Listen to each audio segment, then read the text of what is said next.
င်္ဂလာပါကလေးတို့ရေဒီချိန်ကတော့ဒီနေ့မှာ obtuse angle တွေကိုအကျု angle ဘယ်လိုပြောင်းပြီးတော့တွေ့ရမလဲဆိုတာကိုပြောပြပေးမှာဖြစ်ပါတယ်အဲ့တော့ပုံသင်လေးတွေကိုကလေးတို့ချက်စရာမလိုပါဘူးဒီသဘောတရားလေးကိုနားလည်သွားပြီဆိုလို့ရှိရင်ပုံသင်လေးကိုတန်းပြီးတော့ကိုယ့်ဘာသာကိုတွက်ထုံနိုင်ပါလိမ့်မယ်နော်ကဲဒါဆိုဒီချက်တို့ဆက်ကြည့်အောင်အဲ့တော့ဒီမှာ unit cycle မှာဆို first quadrant second quadrant third quadrant fourth quadrant လေးရှိတယ်ဒီချက်ပြောခဲ့ပြီးသား first quadrant ဒီဘာလဲ all plus ပါဒီမှာဒီဘာ plus လဲ sin plus ပါဒီမှာဆိုလို့ရှိရင် tangent plus ပါဒီမှာဆိုရင် cos plus ဆိုပြီးတော့ဒီချက်ပြောခဲ့တယ်အဲ့တော့ all sin tan cos ဆိုပြီးတော့ကလေးတို့မလုပ်ပြီးသားလဲဆိုရင်မှတ်မိပြီးသားပါအဲ့တော့ all sin tan cos ဆိုတော့ Harris first quadrant မှာရှိတာဒီဘယ်သူအောက်ငယ်တဲ့ gain တွေပဲရှိမလဲဆိုရင်90အောက်ကိုငယ်တဲ့ gain တွေပဲရှိပါမယ်ဘယ်သူအောက်ငယ်တဲ့ gain လဲ90အောက်ကို90 degree အောက်ကိုငယ်တဲ့ gain ပဲရှိမယ် second quadrant ဒီဘယ်သူထက်ကြီးတဲ့ gain လဲ90ထက်ကြီးပြီးတော့ဘယ်သူအောက်ကိုငယ်တဲ့ gain လဲဆိုရင်180 degree အောက်ကိုငယ်တဲ့ gain ဒီ second quadrant မှာရှိမယ်third quadrant မှာကျတော့ဘယ်သူရှိမလဲဆိုရင်180 degree ထက်ကြီးတဲ့ gain တွေပဲရှိမယ်fourth quadrant မှာကျတော့ဒီချက်တို့ကဘယ်သူယူမလဲဆိုရင်360အောက်ကိုငယ်တဲ့ gain လို့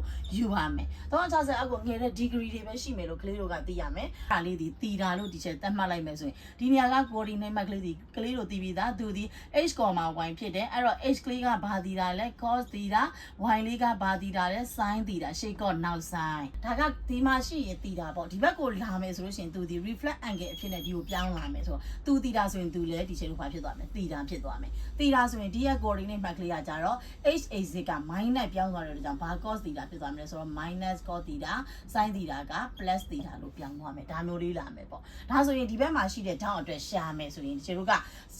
ရှာတဲ့အခါမှာအမှတ်ကဘယ်ကနေစရှာလဲ0ကနေစရှာတယ်0ကနေဒီထိဒီဘယ်လောက်ရှိမှာလဲဒီဘက်ကလေးကသီတာလို့ဒီချက်တို့ကယူလိုက်တယ်သူရဲ့ reflect ဖြစ်သူသီတာလို့ယူလိုက်တယ်ဆိုရင်ဒီကနေပြီးတော့ဒီအထိဒီချက်တို့ဘယ်လောက်ဖြစ်သွားမှာလဲဒီအထိက180ဒါဆိုရင်ဒီတောင်လေးကသီတာဆိုရင်ဒီကနေဒီအထိဒီ180တဲ့ကဘယ်သူကိုနှုတ်တာဖြစ်သွားမလဲဆိုတော့သီတာကိုနှုတ်တာဖြစ်တာမယ်ဒါဆိုရင်180 degree အနှုတ်သီတာဒီကနေအစမှတ်ကဒီအထိဒီ180 degree အနှုတ်သီတာဒါလေးကသီတာဆိုပြီးတော့ဖြစ်သွားတယ်အဲ့တော့ second quadrant ကိုရောက်တာအဲ့ဒီ180 degree အနှုတ်သီတာနဲ့တွေ့ရမယ်ဒါဆိုရင်ဒီကျတော့ sin သီတာ sin 180 degree အနှုတ်သီတာကိုအရင်ရှာကြည့်မယ်ပြီးရင် cos 180 degree အနှုတ်သီတာလေးကိုအရင်ရှာကြည့်မယ်ပြီးရင် tangent 180 degree အနှုတ်သီတာလေးကိုရှာကြည့်မယ်ရှာကြည့်တဲ့အခါမှာ sin ဒီဘယ် quadrant ကိုရောက်နေလဲဆိုတော့ second quadrant ကိုရောက်နေတယ်အဲ့တော့180 degree အနှုတ်သီတာဆိုရင်ဒီခြေတို့ကသူ့ရဲ့ basic အကျု angle ဒီ Harry အောက်မှာရှိတဲ့သီတာ terminal sin နဲ့ h axis ဓာတ်မှာရှိတဲ့သီတာလေးကိုယူရတယ်ဆိုတော့သူ့ကို basic အကျု angle ဖြစ်ပြောင်းရင်ဒီခြေတို့ဒီ180 degree အနှုတ်သီတာဒီ basic အကျု angle ဒီသီတာဖြစ်ပြောင်းသွားမယ်သီတာဖြစ်ပြောင်းသွားမယ်ဒါမျိုးလေးသွားမယ်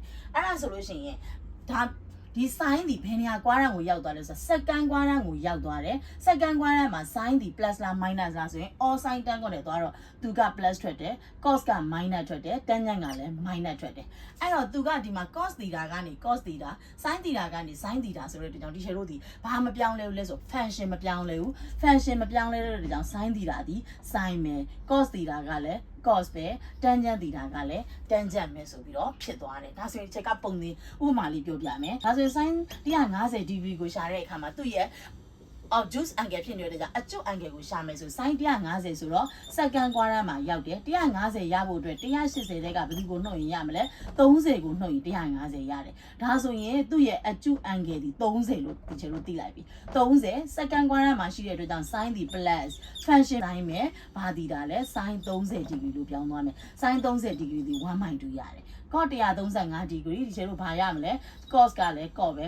ဘာလို့လဲဆိုတော့ဒီချေတို့ဒီမှာ cos က cos sin က sin ဆိုတော့ဘာပဲပြောင်းလဲတာလဲလက္ခဏာပဲပြောင်းလဲမယ်135သူဒီလည်းဘယ် quadrant မှာရှိမယ်180တဲ့ကနေဘယ်သူကိုနှုတ်ရင်ရမယ်45ကိုနှုတ်ရင်ရမယ် second quadrant မှာ cos ဒီ minus ဆိုတော့ minus cos 45 degree cos 45ဒီဘယ်လောက်လဲ minus 1/√2 လို့ရမယ်နောက် tangent 120 degree tangent ဘယ်ထဲကနှုတ်ရင်ရမလဲ180တဲ့ကနေ60ကိုနှုတ်ရင် tangent 120ရမယ်ဒါကြောင့်မလို့ tangent ဆိုတော့ second quadrant ဆိုတော့ minus tangent 20 degree ရသွားမယ်60 degree ရသွားမယ်အဲ့တော့ is equal to minus tangent 60ရဲ့တန်ဖိုးလေးကိုထည့်လိုက်လို့ရှိရင်ဒီချိန်တို့ဒီမှာအဖြေလေးရသွားမယ်ပေါ့ဒါမျိုးလေးတွေ့ရတာပါကဲဒါဆိုလို့ရှိရင်ဒီချိန်တို့ကဒီအပေါ်မှာရှိတဲ့ဒီပုံသင်နည်းလေးတွေကိုကလေးတို့ကြက်စီရမလိုပါဘူး180 degree minus ဆိုရင်ဘယ် quadrant မှာရှိမယ် second quadrant မှာရှိမယ် second quadrant 180တဲ့ကနေနှုတ်ရင်ဒီချိန်တို့ဒီဘာမပြောင်းလဲဘူးလဲဆိုတော့ cos ဆို cos sin ဆို sin ဆိုတဲ့အတွက်ကြောင့်ကလေးတို့သိရမှာကသူဒီဘာမပြောင်းလဲဘူးလဲ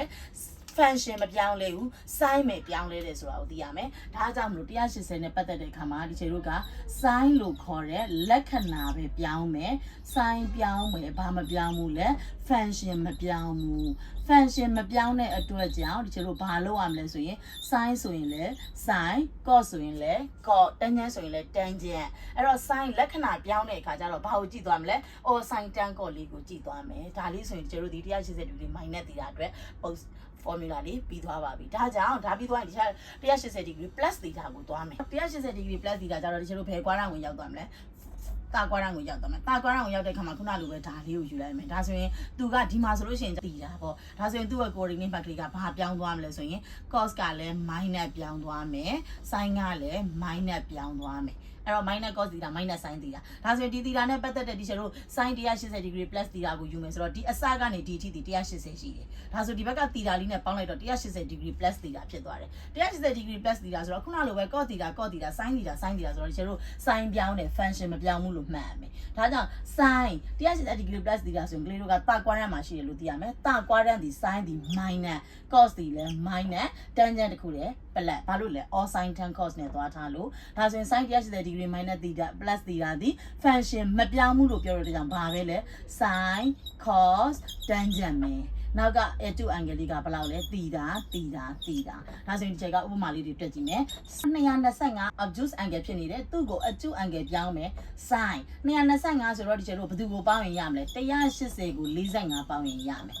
အဲ့တော့ cos ကြတော့240ဆိုတဲ့ကြောင့်180ကို60ပေါင်းရင်ရမယ် tangent 210ဆိုတော့ဒီချက်တို့ tangent 180ကို30ပေါင်းရင်ရမယ်ဒါမျိုးသွားမယ်ပေါ့ဒါဆို180ဆိုတဲ့အတွက်ကြောင့်ဒီချက်တို့တာကွာရန်ကိုရောက်လာတယ်တာကွာရန်ဒီ function မပြောင်းလဲဘူးဆိုတော့ sin ဆိုတော့ဘာပဲလဲ sin ပဲ cos ဒီလဲ cos ပဲ tangent ဒီလဲ tangent ပဲလက္ခဏာပြောင်းမယ်ဆိုတော့လက္ခဏာကိုကြည့်မယ် sin ဒီတာကွာရန်မှာရောက်နေ minus cos ဒီတာကွာရန်မှာရောက်နေတော့ minus tangent တခုတည်း plus ဒါဆိုရင် acute angle နဲ့ထည့်လိုက်sin 45 cos က60 tangent က30ဒါဆိုရင်သူ့ကိုဒီကျတို့က half cos 60 sin 30 ကျန်တာ √3/2 နဲ့သွားလိုက်အပြည့်ဖြေလေးရမယ်ဒါကတော့180 degree plus တည်တာ sin ပြောင်းနဲ့ function မပြောင်းဘူးဒါလေးကိုမှတ်ရမယ် function ဘာလို့မပြောင်းတာလဲ sin ဘာလို့ပြောင်းသွားတာလဲဆိုရင်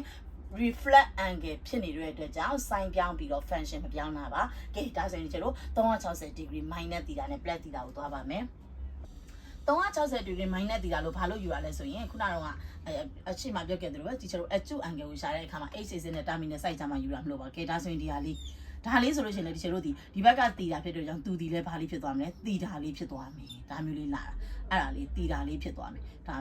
ကကြတော့ဘယ် exit မှာ reflect ဖြစ်နေဆို h exit မှာ reflect ဖြစ်နေဒါဆိုသူ့ရဲ့ coordinate မှာကဘာလေးထွက်လာမလဲဒီချက်တို့ cos က plus တည်တာထွက်လာမယ် sin က minus sin တည်တာထွက်လာမယ်ဒါမျိုးလေးသွားမယ်ဒါဆိုရင်သူ့ရဲ့ coordinate မှာကိုယူမယ်ဆိုတော့ဒီချက်တို့360 degree minus တည်တာ360 degree minus တည်တာဆိုရင်ဘယ် quadrant မှာရှိမလဲ4 quadrant မှာရှိမယ်4 quadrant မှာရှိပြီး sin ပြောင်းတယ် function မပြောင်းဘူးအဲ့တော့လက္ခဏာပြောင်းမယ်ဆိုတဲ့ကြောင့်360 degree minus တည်တာ4 quadrant ဆိုတော့ sin ဒီ minus cos က plus ဖြစ်ပါတယ် tangent က minus ဖြစ်ပါတယ်ဒါဆိုတော့ plus ဆိုတော့မရေးတော့ function မပြောင်းဘူးဆိုတဲ့အတွက်ကြောင့် sin ကလည်း sin cos ကလည်း cos tangent ကလည်း tangent သွားပါတယ်သူ့ရဲ့နောက်က acute angle လေးကတည်တာပါဒါမျိုးလေးသွားပါတယ်ဒါဆိုရင်360 degree minus တည်တာနဲ့ပတ်သက်တဲ့ form example လေးတွေတွက်ကြည့်မယ်ဆိုရင်ပြမယ် sin 300ဆိုတော့ဒီချက်တို့ဘယ် quadrant မှာရှိလဲ4 quadrant မှာရှိတယ်4 quadrant မှာဆိုရင်ဘယ်ထက်နှုတ်ရမလဲ360တဲ့ကနှုတ်ရမယ်360တဲ့ကဘယ်သူကိုနှုတ်ရင်300ရမလဲ60ကိုနှုတ်ရင်300ရမယ် sin 135 4 quadrant မှာရှိတယ်315ရဖို့ဘယ်သူကိုနှုတ်ရမလဲ360တဲ့ကနေ45ကိုနှုတ်ရမယ်is equal to tangent 330ရဖို့အတွက်360တဲ့ကနေဘယ်သူကိုနှုတ်ရင်ရမလဲ30ကိုနှုတ်ရင်ရမယ်ဒါမျိုးလေးစဉ်းစားမယ်ကဲဒါပြီးရင်ဆရာဒီချက်တို့လက္ခဏာကိုစဉ်းစားမယ်လက္ခဏာစဉ်းစားတဲ့အခါမှာ sin cos tangent ဒီ full quadrant ဆိုတဲ့အတွက်ကြောင့် minus sin cos က plus ဖြစ်တယ် tangent က minus ဖြစ်တယ် sin ပြောင်းမယ် function မပြောင်းဘူးဆိုတော့ sin က sin ပဲ cos က cos ပဲ tangent က tangent ပဲ60ဆိုတဲ့ကြောင့် acute angle က60 acute angle က45 acute angle က30 half cos 60 sin 30ကျန်တာ√3/2 နဲ့သွားတိုင်းဒီဖြစ်လေးရသွားမယ်